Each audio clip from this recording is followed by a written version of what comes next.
Good afternoon, everybody. Warm greetings from the High 10. This is Everyday Shenanigans, and thanks for joining me. Hope you all are having a wonderful and blessed weekend. I'd like to bring you information pertaining to the sentencing of Derek Chauvin by the judge in Minneapolis, and I also will bring an update pertaining to the Miami area condo collapse in Florida. As most of you probably know by now, that Derek Chauvin, the former Minneapolis cop who was charged with killing George Floyd last May 2020, was found guilty for the said charges. Hello, everybody. And then now he has been given a sentence of 22.5 years. I'm going to bring you various articles pertaining to the sentencing so you can get a synopsis of who said what commentary was given by his child, George Floyd's daughter, what was said by Mr. Chauvin in court, what the judge had to say, and we'll go from there. Thanks for joining me. Hello, everybody. This is by MSNBC. Now, naturally, this is days before the sentencing, but I want to give you this information so you can stay abreast of everything that happened leading up to the sentencing by the judge. This is by MSNBC, and it also has a video inside, and it also has commentary from the young man who spoke out. Let me see if I can try to play some of this commentary for you. Time. And my sister also said that, like, we'll never understand what you're going through, but we're here for you if you just need to talk and we can listen to you. And so I think that's brought us closer in that sense, that knowing that we love each other and that we could be there for each other. That's commentary from the boy who. At what point do you believe President Biden should abandon talk? Who rung up George Floyd's items? You can go into MSNBC to get this said information. The title is Derek Chauvin's New Trial.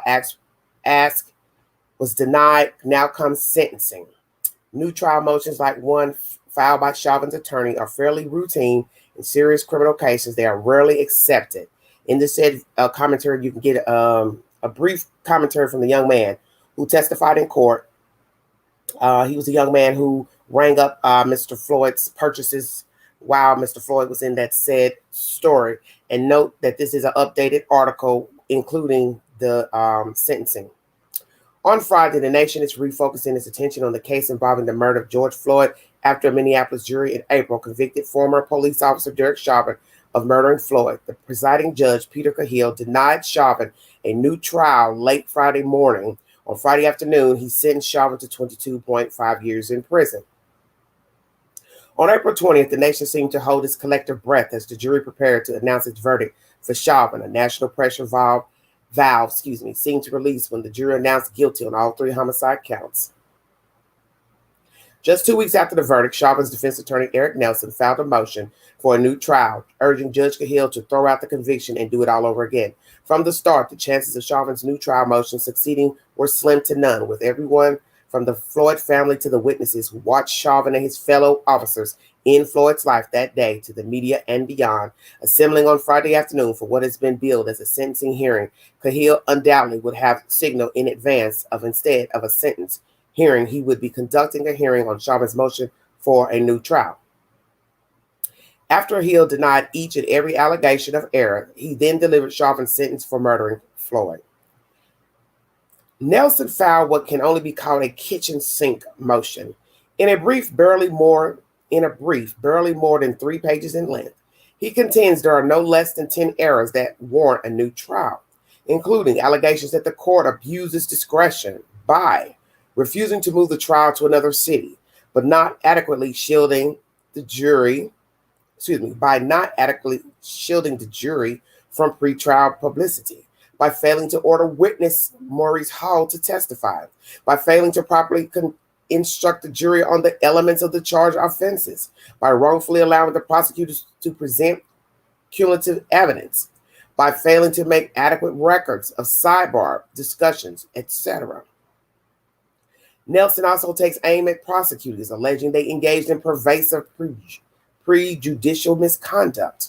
Nelson also takes aim at the prosecutors by saying they were doing things like disparaging the defense and failing to adequately prepare their witnesses. Nelson also goes after the jury, alleging that the jury committed misconduct, felt threatened or intimidated, felt race-based pressure during the proceedings, and or failed to adhere to the instructions during deliberations. In essence, Nelson contends that pretty much everyone except him did everything wrong in the Chauvin trial. And in reality, each and every alleged error likely will be rejected by Judge Cahill, and Chauvin's case will proceed to sentencing. New trial motions like the one filed by Chauvin's attorney are fairly routine in serious criminal cases. In my 30 years as a prosecutor, I would estimate that such motions were filed in about a quarter of the cases I tried. But whereas new trial motions are often filed, they are rarely successful. This is mostly because in resolving the allegations by Nelson, Cahill would have to apply an abuse of discretion standard. All of the complaints in the motion were raised, litigated, and resolved during the course of the trial. So Cahill will now have to answer the following question to resolve the new trial motion. Did I, Judge Cahill, abuse my discretion when I ruled the way I did during the course of the trial? You can see why a judge is unlikely to conclude he was wrong during the trial and abuse his discretion and order a new trial based on his own failures. This begs the question, if the motion was a sure loser, why would Nelson have bothered filing it? Two reasons. The first is to preserve Chauvin's ability to raise these issues on appeal. If a defense attorney neglects to raise an issue during the trial, if he raises it in a way that an appellate court might say lacks sufficient specificity, the appellate court judges could rule that the defendant, appellant, has waived his right to raise the issue as part of his appeal. Nelson is simply making an additional record on these issues, so they are preserved for future appellate litigation. The second reason is to avoid a claim by Chauvin that Nelson was an ineffective defense attorney for failing to raise these issues in a new trial motion. I frequently was surprised when I would prosecute a case against a defense attorney who represented the defendant expertly, aggressively, and persuasively, only to have the defendant turn around and attack the attorney for having rendered ineffective assistance of counsel because the jury returned guilty verdicts. I always put this in the no good deed goes unpunished category. Motions that are sure losers often are filed by defense attorneys to stave off claims of ineffective assistance of counsel. As the final assertion of error in his motion for a new trial, Nelson argues that if no one error standing alone warrants a new trial, the cumulative effect of all errors in combination deprives Chauvin of a fair trial. Many times as a prosecutor, I've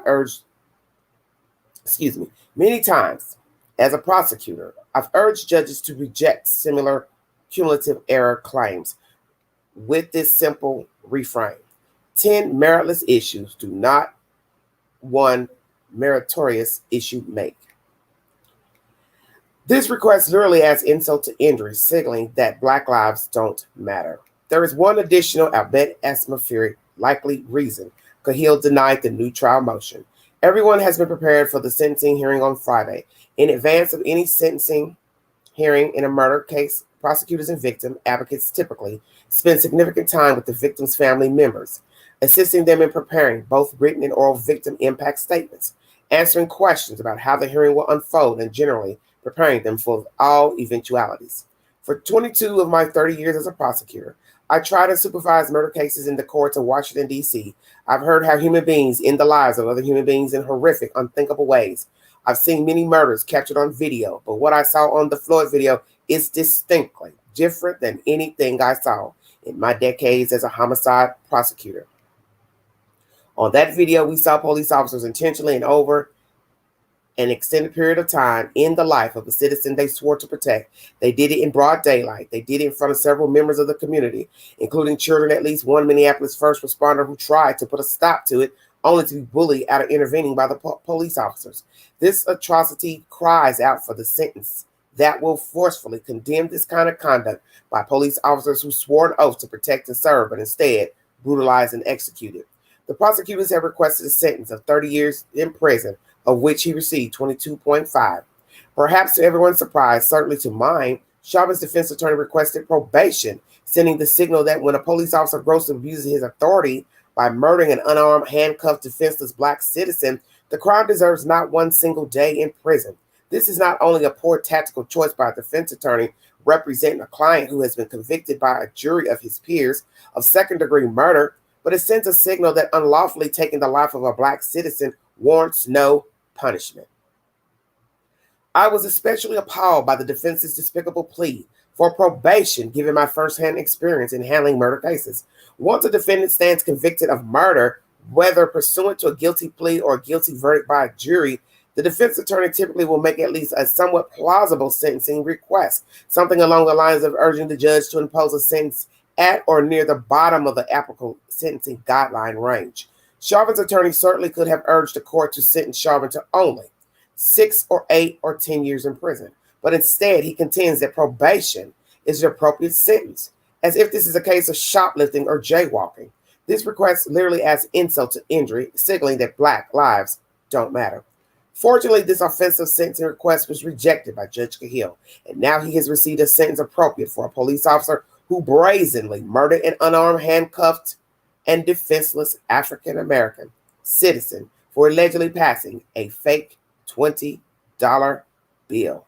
Amen. MSNBC.com is the source for this first information. So this article just recapping what was said in court pertaining to the defense attorney for Chauvin wanting another trial, which was denied by the judge. It shows you how brazen this man, his defense attorney, was to even ask. Very, very sad. The next source is Yahoo News. Thank you all for joining me. God bless. I love you. Hello. Hello, everybody. Thank you for joining me. Judge sentences Derek Chauvin to over 22 years for the murder of George Floyd. Former Minneapolis police officer Derek Chauvin was sentenced Friday, 22 and a half years in prison for the murder of George Floyd more than 1 year after Floyd's death sparked an international movement against police brutality. Hennepin County Judge Peter Cahill, who presided over Chauvin's murder trial, handed down a sentence of 270 months for charges of second-degree unintentional murder, third-degree murder, and second-degree manslaughter in Floyd's May 25th, 2020 death. Chauvin received a credit of 199 days served in prison. A jury convicted him on the charges April 20th. What the sentence is not based on is emotion or sympathy, Cahill said. But at the same time, I want to acknowledge the deep and tremendous pain that all the families are feeling, especially the Floyd family. I'm not going to attempt to be profound or clever because it's not the appropriate time. I'm not basing my sentence on public opinion. I'm not basing it on an attempt to send any messages. Chauvin faced significant prison time for Floyd's death. The most serious offense, second-degree murder, carries a penalty up to 40 years in prison, according to Minnesota law. The other charges, third-degree murder and second-degree manslaughter, can result in imprisonment of up to 25 and 10 years, respectively. Prosecutors wanted 30 years, while Chauvin's attorney Eric Nelson asked for probation and time served. Floyd's family wanted the maximum sentence.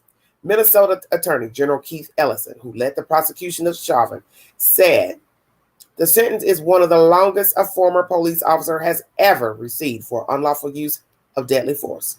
It's difficult to see anybody lose their freedom, Ellison said after the sentencing, but seeing someone lose their life through torture for over 9.5 minutes is incomparably worse. Amen. In a statement issued after the sentencing, civil rights attorney Benjamin Crump, who represents Floyd's family, called the sentence historic and said it brings the Floyd family and our nation one step closer to healing by delivering closure and accountability. For once, a police officer who wrongly took the life of a black man was held to account. While this shouldn't be exceptional, tragically it is. Day after day, year after year, police kill black people without consequence. But today, with Chauvin's sentence, we take a significant step forward, something that was unimaginable a very short time ago. The Reverend Al Sharpton acknowledged that the sentence is the longest we've seen, but said it doesn't quite amount to justice. Because George Floyd is in a grave tonight, even though Chauvin will be in jail, he said during a news conference, so let us not feel that we're here to celebrate, because justice would have been George Floyd never have been killed. Amen. Justice would have been the maximum. We got more than we thought only because we had been disappointed so many times before. 22 and a half years is longer than we ever gotten, but shorter than what we should have gotten. Amen. Brandon Williams, Floyd's nephew, said at the news conference that the sentence is too light. I feel that he should have received a life sentence, Williams said. Chauvin now has 60 days to appeal his sentence with the Minnesota Court of Appeals. He has also appealed Cahill's Friday ruling that denied his bid for a new trial. Chauvin was found guilty of murdering Floyd during an arrest outside a Cup Foods convenience store in Minneapolis. Video taken by a bystander showing Chauvin kneeling on Floyd's neck, depriving him of oxygen, played a key role in helping the jury decide to convict the former officer. The sentence came after members of Floyd's family read aloud victim impact statements at Friday's hearing. They included Floyd's 7-year-old daughter, Gianna, and his brother, Terrence. I wanted to know from the man himself why, Terrence Floyd, who paused at times to gather himself, told the court. What were you thinking? What was going through your head when you had your knee on my brother's neck? Gianna Floyd says she loves and misses her father and hoped to play with him again. We used to have dinner meals every single night before we went to bed, she said. My daddy used to help me brush my teeth. Chauvin's mother, Carolyn Polenti, spoke in support of her son, telling the court that he is not the person he's been portrayed as since Floyd's death. My son's identity has been reduced to that of a racist, she said. I want the court to know that none of these things are true and that my son is a good man. Now, this is Chauvin's mother speaking, Carolyn Polenti. Speaking on behalf of his client, Nelson told the court that Chauvin's brain is littered with what ifs. I don't know if I believe that. What if I just did not agree to go in that day? What if things had gone differently? What if I had never responded to the call? What if, Nelson said. Chauvin declined to give a statement at the hearing, but he did offer his condolences to the Floyd family. There's going to be some other information in the future that will be of interest, and I hope it will give you some peace of mind, he said. His sentencing may mark the end of the state's case against him, but his 3 co-defendants are set to stand trial next March on charges of aiding and abetting second-degree murder. Additionally, all 4 former officers were indicted in May by a federal grand jury on charges that they deprived Floyd of his rights under the law during his arrest. That is the said information by Yahoo News. Let me say this, and sorry to be so winded, but I wanted to bring you everything that was said in court for those who didn't know who said what. So, days before, Judge Cahill denied him a new trial for the reasons his attorney feels like there was unjust this and that, jury intimidation, blah, blah, blah, whichsoever. It was a no-go.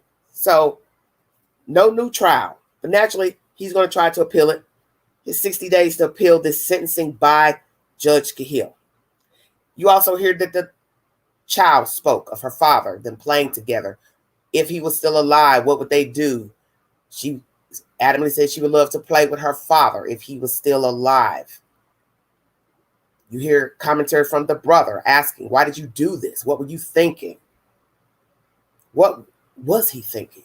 But the part of this story that bothers me the most, besides the defense attorney trying to make it seem like all these miscarriages of justice transpired during the trial against his client, all these petty innuendos he brought up, which was denied by the judge, and as this expert says, the judge is going to admit that, oh yeah, I did not do my job as a judge during this trial. He's not going to do that.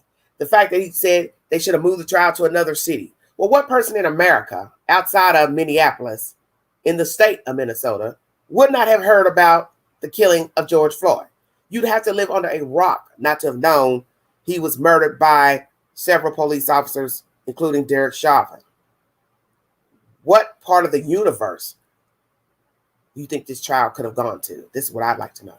Very disrespectful to the judge, to the jury, to the family, and most importantly, to George Floyd, who is no longer living. Chauvin, to me, is a classic narcissist, sociopath.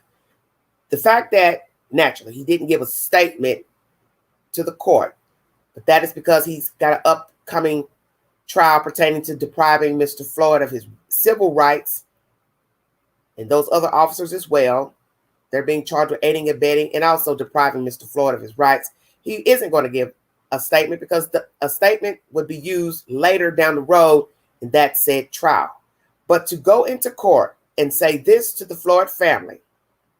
There's going to be some other information in the future that will be of interest, and I hope it will give you some peace of mind. What the fuck are you talking about, dude? You see, before the judge rendered the sentence yesterday, I kept playing in my mind.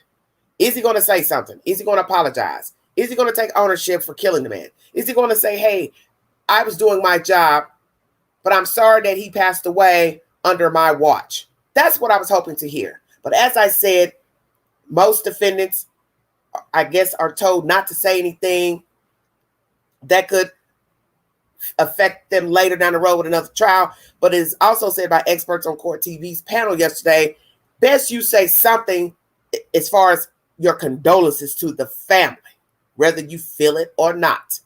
So I was wrangling with that. Is he going to say something? Is he going to apologize? Is he just going to give his condolences? Is he going to say what he did was wrong? What will Boo Boo the Clown say? So this fool has the nerve to say, here are my condolences, and there's going to be information coming forward later that will give you peace of mind. What information? Lord have mercy, I'm heated. What information, Mr. Chauvin, are you going to reveal in your next trial pertaining to depriving Mr. Floyd of his civil liberties? What information is your goofy ass attorney getting ready to say that's going to make the Floyd family, his child, the community feel better, at ease? You can't bring him back. You stole a man's life. May 25th, 2020. You went against the grain and did what the hell you wanted to do because that is you, Derek Chauvin. You have many indiscrepancies on your record for using abuse against citizens. One happens to be an African-American young person.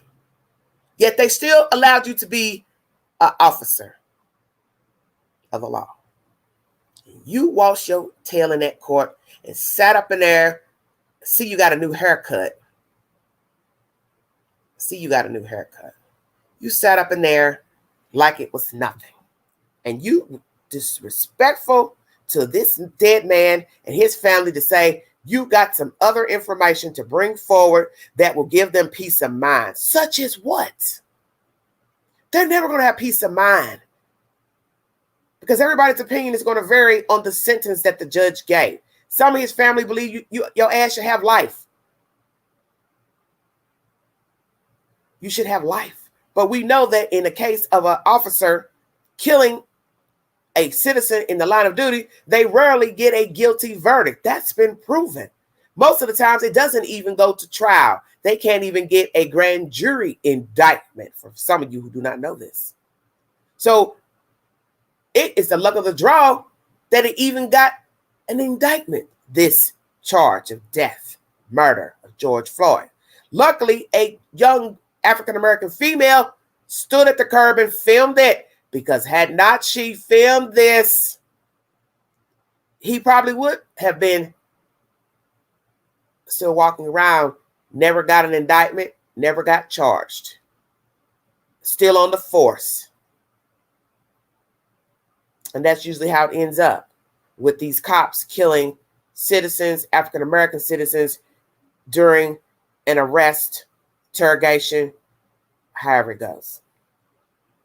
But Mr. Chauvin, you are disrespectful. And you prove you never gave a damn about George Floyd. You never cared about the citizens of Minneapolis because, one, you don't care about Derek Chauvin. You are a useless sap of flesh. And what you said in that courtroom yesterday proves you do not have any empathy inside of your soul. You never cared for George Floyd. You don't care about anybody. Because for you to stand in that courtroom and tell his family, you got something you're going to tell them later that will bring them peace of mind. No, homeboy, you should have said something right then to bring them peace of mind. Since you think you know how they're feeling, which you don't. Because you don't have any feelings. That's the reason why George Floyd is dead right now. Because you don't have empathy. And you showed that in your facial expressions while you were kneeing George Floyd. You were angry May 25th, 2020. It was in your face, your demeanor. And you leaned in on his neck. And you cut off his airway to breathe. And you knew exactly what you were doing. And you did what you wanted to do, which was cause death. There's no way I'm going to think that you didn't. And the way you aided to throw his body on the gurney, paramedics came. They couldn't even get in to check his pulse. You wouldn't even take your knee off his neck for them to even check the man.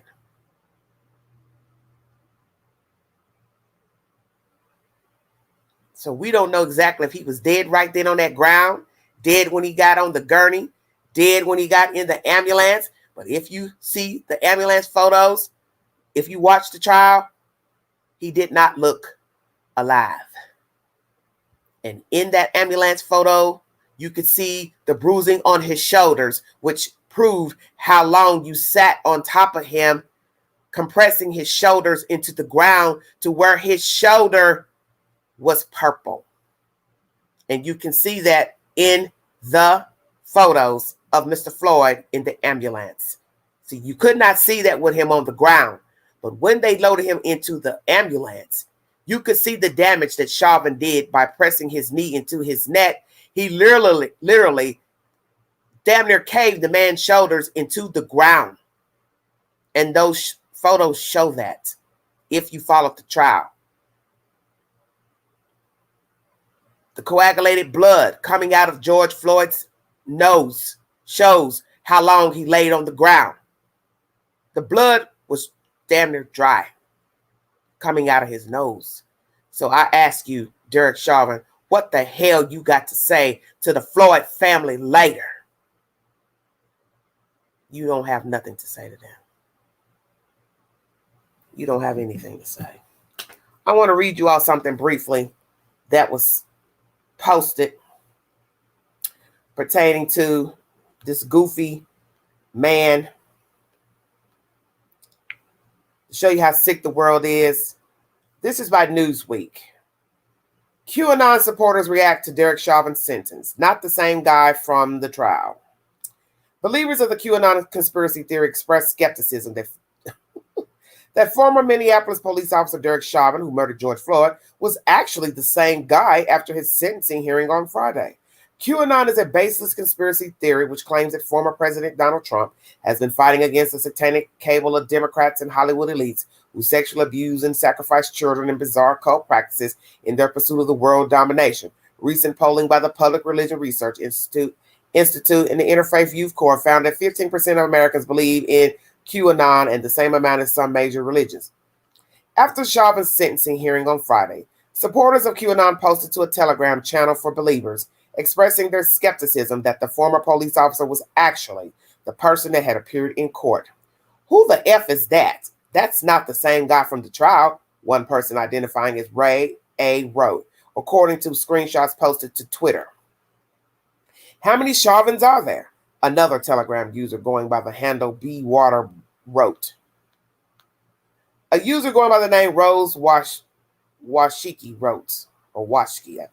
His hair color seems to change every time you see him. Facial features are significantly different too. Do you think that they brainwash? Let me see. Do you think the brainwashed people see it? This Chauvin looks nothing like the original. A Telegram user in the QAnon channel who identified themselves only as Christine wrote. Derek did not commit suicide. We all know who killed him. A conspiracy theorist commented on an Instagram clip from the sentencing hearing. What? He did not commit suicide. Well, I hadn't heard that he committed suicide. That's a new one on me. Okay. Chauvin murdered Floyd, an unarmed black man, May 25th, after he and other officers responded to a report they attempted to use a counterfeit $20 bill. And it just goes on to show, let's talk about the video, blah, blah, blah. But this QAnon business,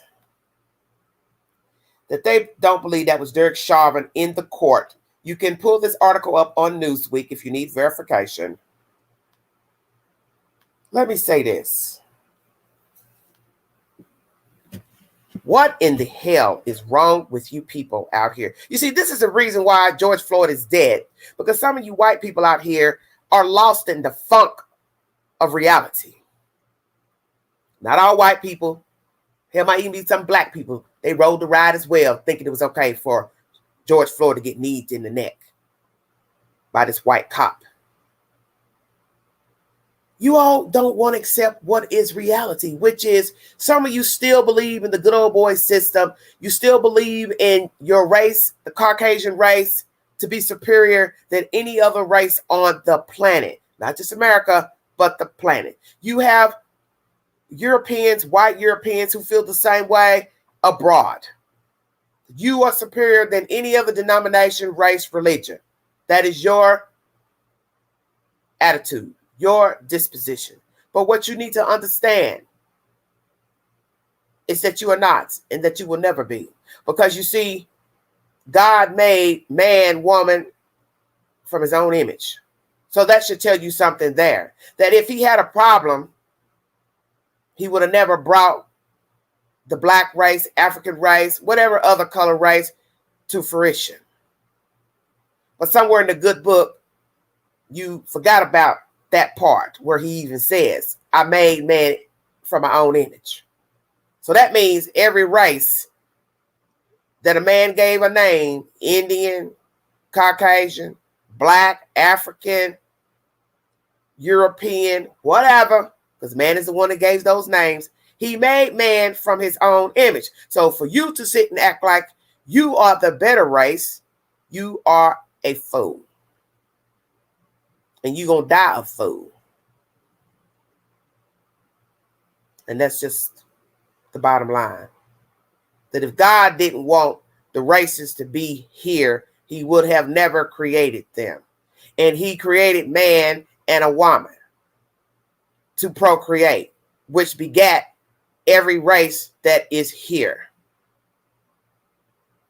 So if you have a problem with the black race, African race, then I say you take it up with God, because he is the creator of all things on the earth. So all this nonsense about Chauvin have a doppelganger in the court, give me a break. That was Derek Chauvin in court. Every time he appeared in court, he now has no hair because obviously he wanted a haircut. But he is the same dirty white man that murdered George Floyd. He's the same dirty man that stood up in court yesterday. And he's the same dirty white man that's going to be locked up for 22.5 years. And that's not including if he is found guilty for depriving Mr. Floyd of his civil liberties. So you can cry and moan about a doppelganger being in his place in court. You can cry and moan that what happened was justified.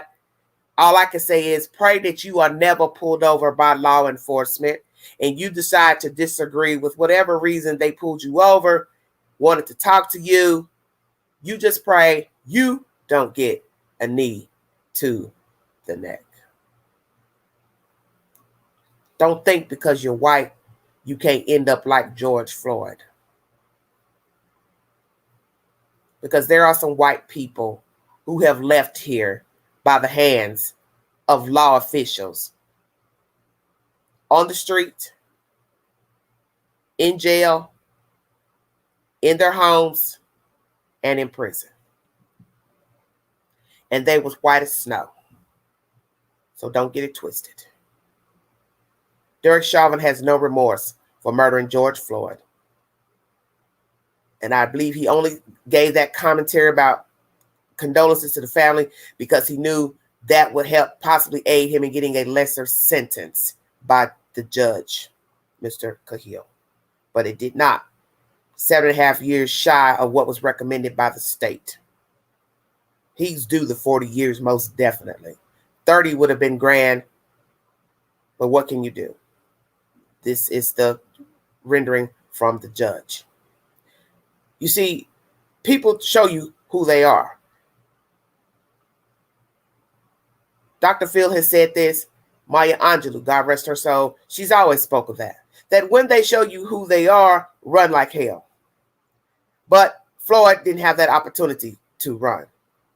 And I'd also like to talk about the young man. And some may not agree with what I'm going to say, but that's cool. I speak my mind from how I feel. I understand that young man is probably getting a lot of flack, the guy who rung up Mr. Floyd. But the thing that bothered me the most about his testimony was the fact that he said that Floyd was in the store earlier that day with another gentleman, if I'm not mistaken, passing fake money. So my right mind was like, well, if you knew this, why would you take the money? That's bothered me. That has bothered me. Because that was mentioned in the testimony in court.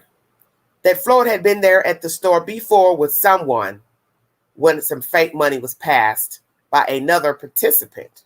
And I think it was the same guy who was in the van with George Floyd, if I'm not mistaken. So what I have to ask myself is, if you saw Floyd with the same person or another person that day, and you looked at the money that Floyd gave you that day, why would you take it?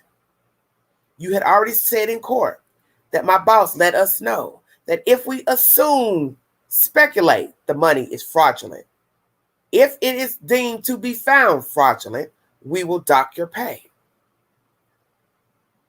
So I told myself when I was watching the testimony in court, why did that guy take that money if he thought it was fake? And I even said this to my baby brother and another acquaintance. If you knew the ramifications for taking the money would dock your pay, why do it? Why wasn't there a marker? This is Minneapolis, a major city. And then one guy said to me, well, there are lots of places don't have markers. But I can't understand in a major city, a business does not have money markers. That's strange to me. Now, maybe you all disagree, but it's strange to me. Because I can't see a major store in a major city not having a money marker. I don't care if it was Macy's, Walmart, the corner store, convenience store, the gas station. You should know that people are going to pass fake money. Why not have a marker? And why didn't that guy say something to Floyd? Hey, you were in here earlier with Pookie, Ray, whatever. I can't take any money from you. Or he should have went to the manager, whoever the manager was, the same coward that asked him and the other young girl to go out there to the car, which I thought was despicable. You're running the store, but you're sending kids to go handle grown folks' business about counterfeit money. That was strange to me. Sending the kids out there to do a grown man's job 2 times. Well, you're running the store. Why didn't you go out there? And that's why I said that young boy should have said something to the manager. Hey, this guy was just in here earlier with somebody who passed fake money. Because remember that came in court? That one of the times they went to the car, the guy took the money, tore it up or did something. Okay, well, if you saw him do that earlier with Floyd, why would you take money from Floyd? Shouldn't you have said, hey, weren't you in here earlier with that guy with the fake money? I don't think it's a good idea for me to take your money. And I'm telling you now, if I take it and it's fake, blah, blah, blah, blah, blah, this, and this, and this, I wouldn't have done it. But that's the point. You can't go back. And this is what I was trying to explain to this other guy. One thing begets another. You see, the jump off obviously started in that store earlier that day over some counterfeit money. Then part 2, Floyd and this guy returns to the store. Or Floyd returns to the store with another guy, however it goes. Because I don't even think we're ever going to know the truth. Because one's dead and one won't talk. The point is, if I saw you in my store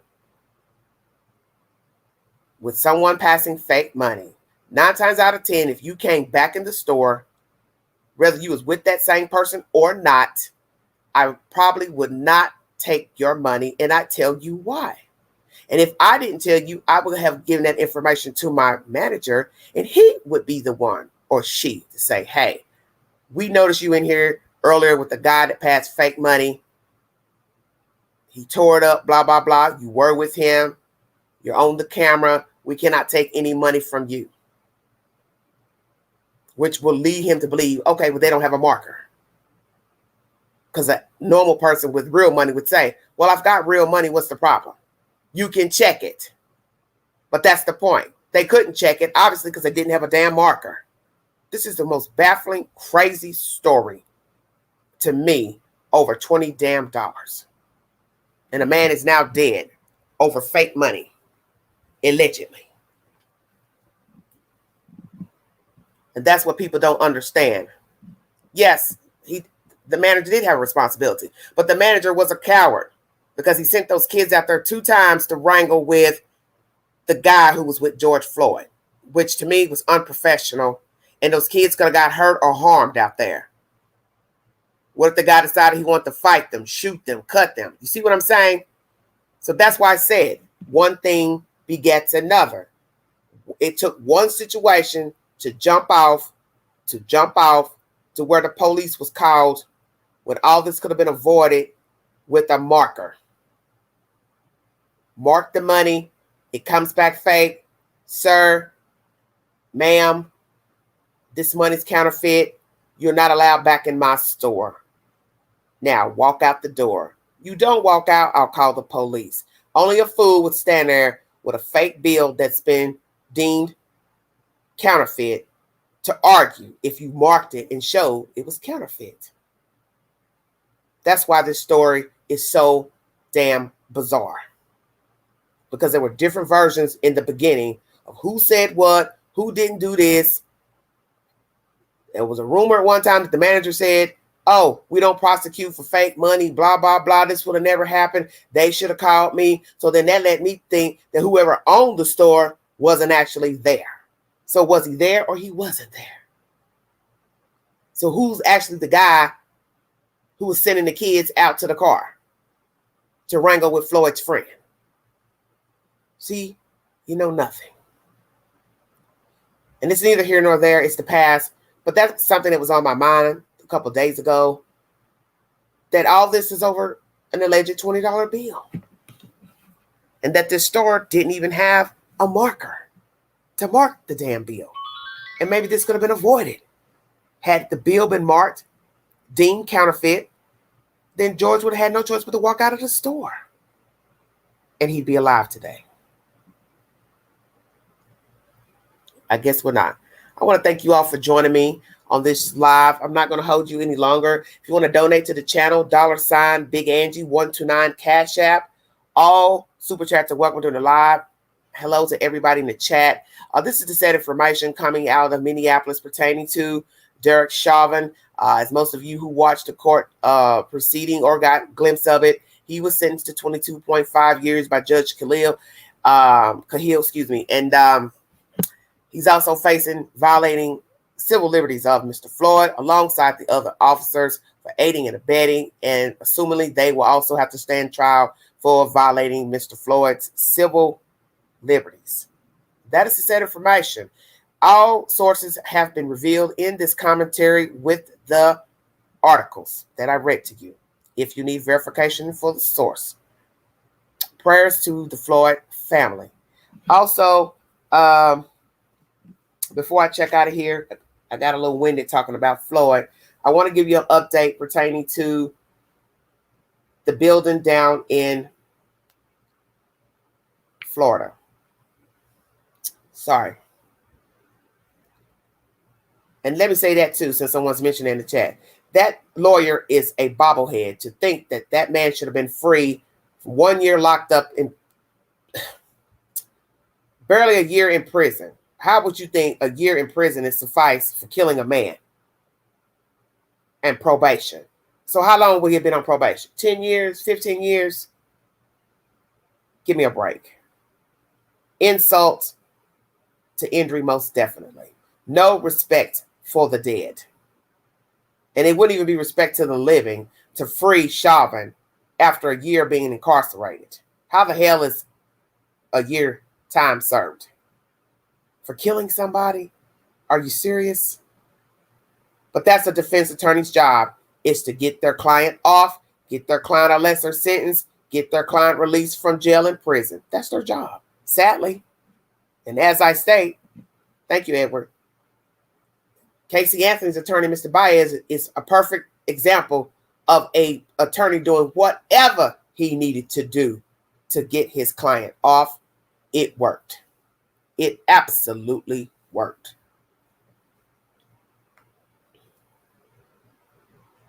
Okay. This is by CNN News pertaining to the building in Florida that collapsed. At least 159 missing after partial building collapse near Miami. What we know so far. This was uploaded today at 3:38 p.m. At least 159 people remain missing after a residential building partially collapsed in Surfside, Florida yesterday. Search and rescue teams are racing to find survivors. At least 4 people are dead, officials said. Emergency officials are also asking people to call 305-614-1819 if they have relatives who are unaccounted for. The cause of the collapse is still unknown. Tributes continue near the condo building site as loved ones wait for news. As scores of family members wait to hear about their missing loved ones following the partial building collapse in Surfside, supporters continue to gather around the site to help in any way they can.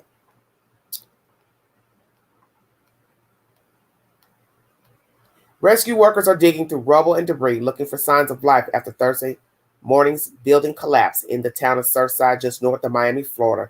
Around 1:30 a.m., an estimated 55 condominiums fell to the ground, most of them with residents asleep inside.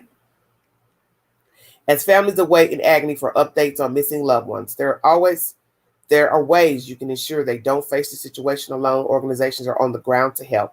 Here's how you can support them even from miles away. To donate to some of the organizations featured, click here. So there's a red here button in this article, CNN. You can hit it and they'll have ways for you to donate money if you would like to donate.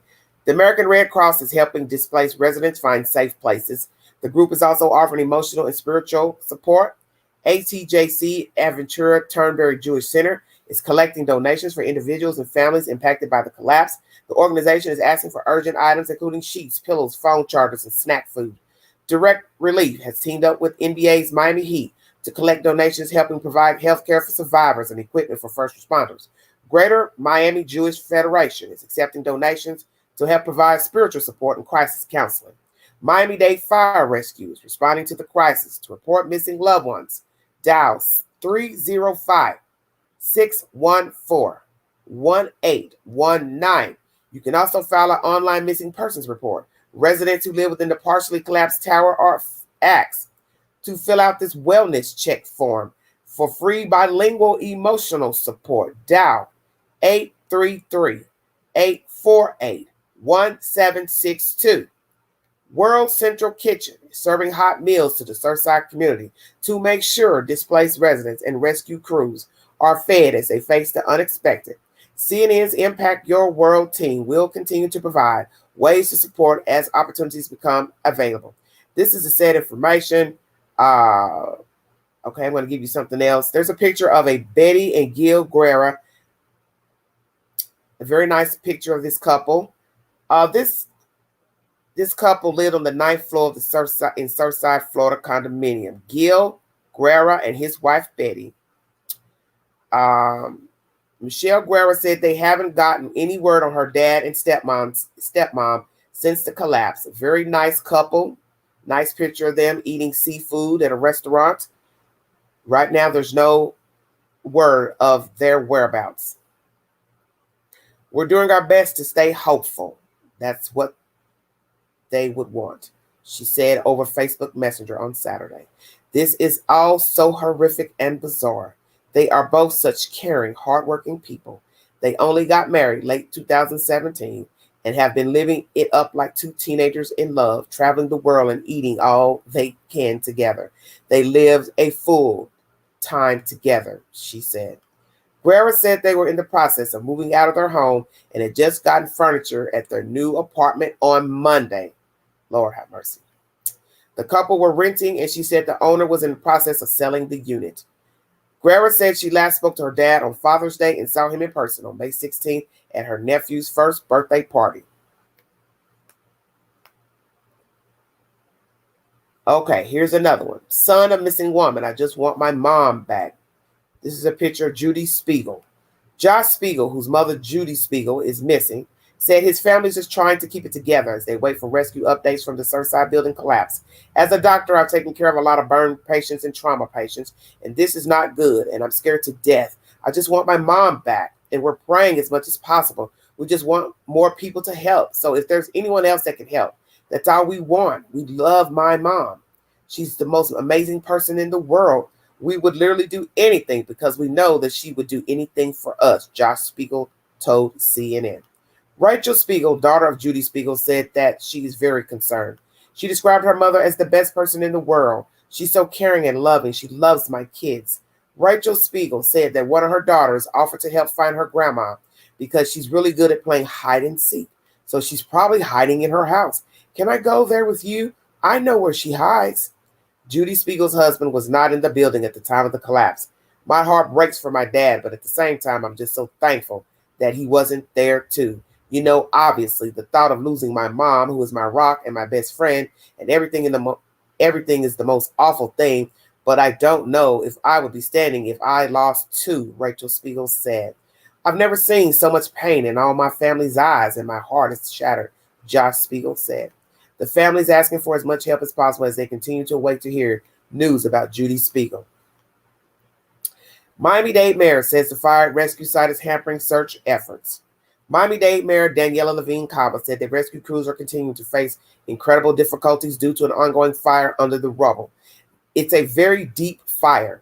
It's extremely difficult to locate the source of the fire. So they've been working around the clock, these fire rescue teams, these brave men and women under the rubble to fix this problem so they can get on. But it is hampering our search efforts, Cava said during a news conference.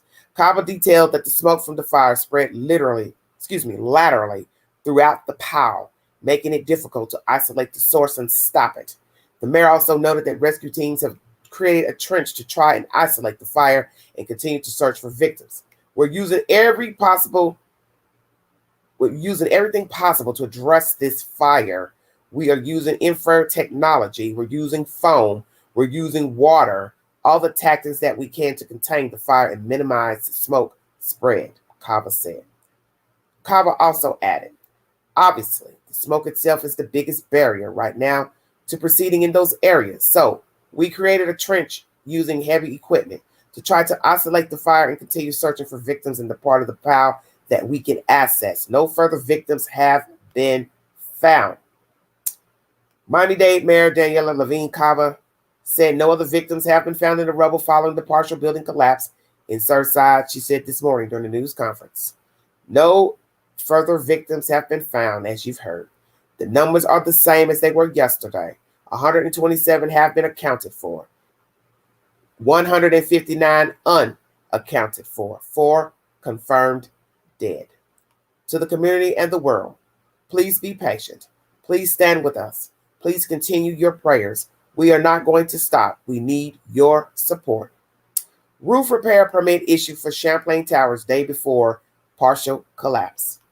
The town of Surfside issued a permit for roof repairs on the Champlain Towers South Condo building the day before the structure collapsed. Documents released Friday night show. On June 23rd, the town issued a permit to install roof safety anchors and provide stucco repairs to a South Florida concrete company. The work included removing the existing roof down to the concrete deck and replacing it, the permit said. The building fell the next day in the early morning hours of June 24th. The company was set to perform the work. Concrete Protection and Restoration, LLC, did not immediately respond to a request for comment Saturday. The town issued 2 other permits for work at the building last month for electrical repair and roof repair. It's unclear whether work had begun on those permits before the collapse. Both contractors declined to comment to CNN. Another document produced as part of the 2018 Structural Engineers Report also noted that small portions of the building were showing distress. The report, conducted by engineer Frank Morabito for the Buildings Condo Association, noted that 2% of exterior columns have experienced concrete spalling, and about 5% of the balcony structural floor slab showed hairline cracking at underside of the slab, among other examples of cracking. It's unclear whether these issues contributed to the collapse. The report says the general alignment of the structure, as well as the concrete framing, roof membrane, and several other parts of the building were in good condition. Surfside officials noted in the document that the report was not formally submitted to town officials by the Condo Association, but said more detail provided to the town after the building collapsed. Soon, Florida governor expected to speak at Surfside News Conference. Florida Governor Ron DeSantis is expected to speak at this news conference scheduled for 10:30 a.m. So this was 6 hours ago, so I'm assuming he's already spoken. Surfside Mayor on 2018 structural report. Unclear what steps were taken to address those cracks. Surfside Mayor Charles Burkett told CNN that he has not seen the 2018 structural field survey report, which raised concerns about structural damage to the Champlain Tower South, but said it's unclear right now how exactly what was going on in that building.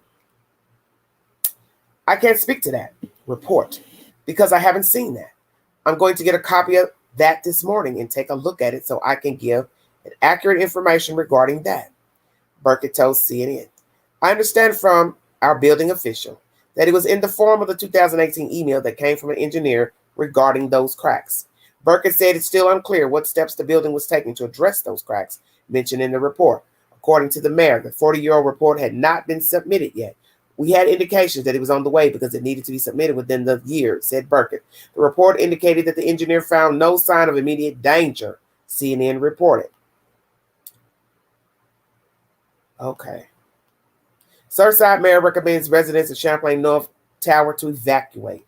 Surfside Mayor Charles Burkett told CNN on Saturday that he has recommended residents of Champlain Tower's North Tower to evacuate out of an abundance of caution. The Champlain North Tower is located a block away from the South Tower, which collapsed Thursday. I've recommended that the building be evacuated pending a thorough structural investigation, Burkett said, because I don't think people need to live with the possibility or the thought that their building may collapse, Burkett added. It had the same developer. It probably had the same materials. They probably had the same plans. And people are asking me, is the building safe? And I can't tell them it is safe, Burkett said. President Biden set to receive updates on collapsed building while at Camp David. President Biden is set to receive updates from his Homeland Security team this weekend on the collapsed condo building near Miami Beach, according to White House officials. Biden is spending Saturday and Sunday with family at Camp David, but officials say he'll receive briefings each day over the phone and from a traveling national security advisor, Johannes Abraham. Biden has been following developments closely and has told aides to provide whatever assistance the state needs, including mortuary facilities if bodies begin emerging from the rubble. There's nothing worse than having to wait and wonder what happened, Biden said Friday. It's a tough time. There's so many people waiting. Are they alive? Will they be? What will happen? And so our heart goes out to them. White House officials believe a potential trip to Florida for Biden to visit families and the site is still a way off, as the same resources being used in the recovery efforts, fire and police departments, would be needed for a presidential visit. Biden spoke Friday with Florida Governor Ron DeSantis after signing a federal emergency declaration for Miami-Dade County, which freed up money and resources to assist in recovery efforts. A White House official said Biden signed the order very soon after receiving it late Thursday. The phone call was professional and focused on providing Florida with the help it needs, the official said. The emergency declaration authorized FEMA to coordinate relief efforts and provide equipment to assist with debris removal. The agency has deployed an incident management assistance team to Florida. Two FEMA search and rescue teams are on the site. They have also provided building science experts, according to the White House. A team of White House officials, led by Homeland Security Advisor Liz Sherwood Randall, has been keeping tabs on the incident from Washington. We're going to get to the bottom of what happened, says Miami-Dade lawyer of the 2018 report. When asked about the reporting that in 2018, there was an inspection done on the Surfside building that collapsed, showing there were cracks in the structure that required fixing. Miami-Dade Mayor Daniela Levine Cava said, we are going to get to the bottom of what happened at this particular building. Clearly, our buildings need to be structurally sound. We need to have regular reviews and to the extent that we need to change laws. We will change laws and we will make sure these things do not happen in the future, Cava told CNN. For now, we're focused on the families waiting for their loved ones and the search for survivors. Cava said search and rescue teams continue working feverishly and are leaving no stone unturned. They are telling us they are pushing forward because they do believe they could still find people in the rubble, So we are on the search phase, and that is our sole focus.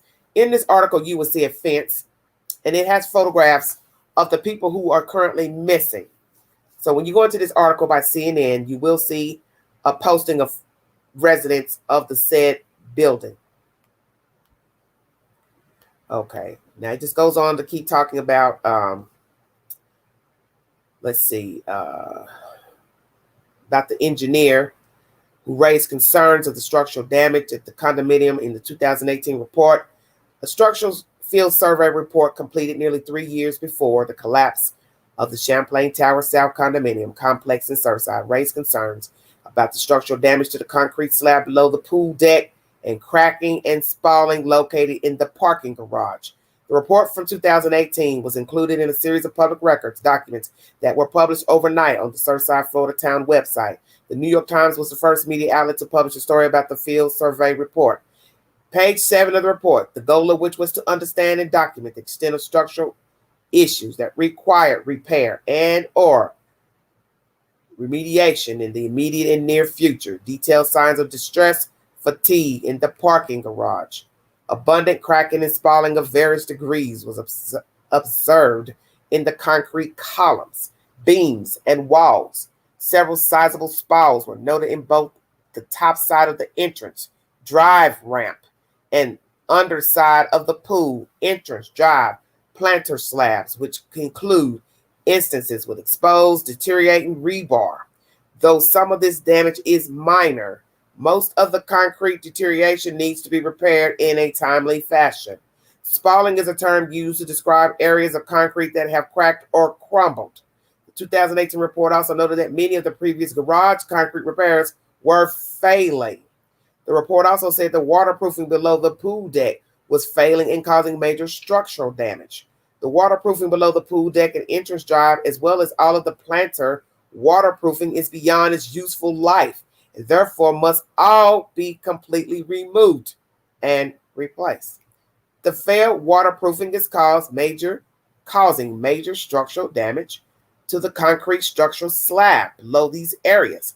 Failure to replace the waterproofing in the near future will cause the extent of the concrete deterioration to expand exponentially, the report read. It further noted that the replacement of the existing deck waterproofing will be extremely expensive, be disruptive, and create a major disturbance to the occupants of this condominium building. The report, which didn't give any indication that the structure was at risk of collapse, was completed by Frank Morabito with Morabito Consultants. CNN reached out to Morabito Consultants on Friday, who offered no comment. An attorney for the Buildings Condominium Association, Kenneth Director, warned against early speculation.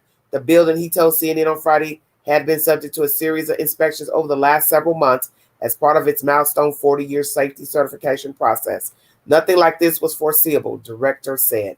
At least it wasn't seen by the engineers who were looking at the building from a structural perspective. CNN reached out to Kenneth Director on Saturday for comments. Intense rescue efforts continued through the night in Florida. Since early Thursday morning, first responders have been working at the scene at the Champlain Towers a few miles north of Miami Beach. Rescue efforts continued all night into Saturday morning. A side of the building has fallen, leaving huge piles of rubble behind. Florida Governor Ron DeSantis had said local and state officials are hoping for additional rescues, but we are bracing for some bad news, just given the destruction that we're seeing. The building was undergoing roof work, but it's unknown whether this was a factor in the collapse, Surfside Mayor Charles W. Burkett said. This is a horrific catastrophe. In the United States, buildings just don't fall down, Burkett said. Okay, it's just a whole lot to this. I'm going to stop there because it's just so much to keep going forward. But it's basically just recapping one survivor saying they thought the building was hit by lightning. It could take months to know what happened to the structure. It says Florida authorities advise residents to avoid smoke from collapsed site. Let's see. It says Miami-Dade Fire Rescue is advising people living near the Surfside building to stay indoors due to the smoke coming from the debris. If you live near the area of Surfside building collapse, you may be experiencing smoky conditions, which can affect those with respiratory conditions. Please stay indoors, keep your windows and doors closed, and run your AC by recirculating the air inside your home. As they say, it may take months before finding out what happened to this said building. Let's see. Experts suggested it may be months before the cause of the disaster is known. This is by CNN if you need verification. So several people have not, more than several, numerous, are unaccounted for. So as I state, you don't know if some of the people are on vacation somewhere else, visiting somewhere else, if it's just people who are renting spaces in the building and live in another home somewhere in the U.S. or abroad. That's the messed up part about the 159 unaccounted for. It could be people who are only living in the building seasonable, on vacation, live there permanently, but not there when the building fell. And Lord knows there's no great time for a building to fall. But in the wee hours, that is very disturbing. I was thinking the building fell like during the morning, afternoon. But to have a building fall at 1 a.m., naturally most people are either sleeping or maybe up watching TV or something. Have mercy. But as I told you in my first commentary, a professor predicted this, that the building was sinking 2 millimeters a year. That was from the early 90s. It is now 2021. So she was coming down, crumble by crumble, crack by crack. And it doesn't really matter to say buildings don't fall. Well, we can say that only because we don't have buildings falling down every day with people living in it. But as you see, anything's possible, such as the Walk Bridge in Washington, D.C. It fell down. How long was that bridge up? How long was that bridge up? A bridge fell a few years ago in San Francisco, if I'm not mistaken. Do you understand what I'm saying? So they obviously fall. Walkway bridges, overpass bridges, they do collapse because if they're not getting the attention that they need, they will fall. Collapse. Break in two. Hi, how you doing, John? Hello to everybody in the chat. Anything is possible. And 40 years is too long to go checking on a building. And I think it's very odd that they get some reporting in a day before about repairs and this and that, and the damn building falls down the next day. It's just very, very strange. God knows all, but you have to admit that's very peculiar. And I'd like to know from this 2018 report, well, that's a few years ago. 3 years ago. So when you saw that your structure has cracks, severe damage under the garage, the ramp, see, those are all the things connected to the building. Why didn't you repair them then? And the fact that they're saying that, oh, nobody saw any major damage that would lead to the building falling. Well, I mean, a ramp. Everybody knows about a ramp.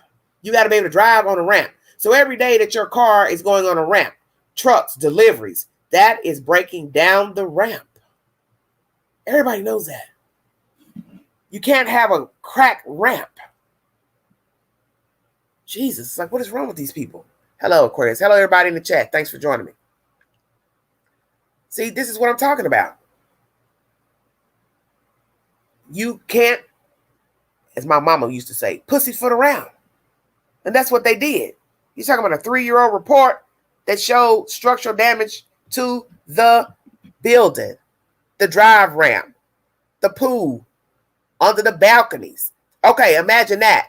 Every day you go out there and sit on your balcony. And it's cracking. You don't know that. You're just sitting out there. Oh, look at the ocean. So pretty outside. Imagine sitting on your balcony and the whole damn balcony fell down while you're sitting out there. Well, it did. It just happened at 1 something in the morning. This is crazy to me. I thank you all for joining me. I'm not going to hold you. These are my updates today pertaining to Derek Chauvin's sentencing of 22.5 years. He's also facing charges of violating George Floyd's civil liberties along with the other officers who will go to court next year.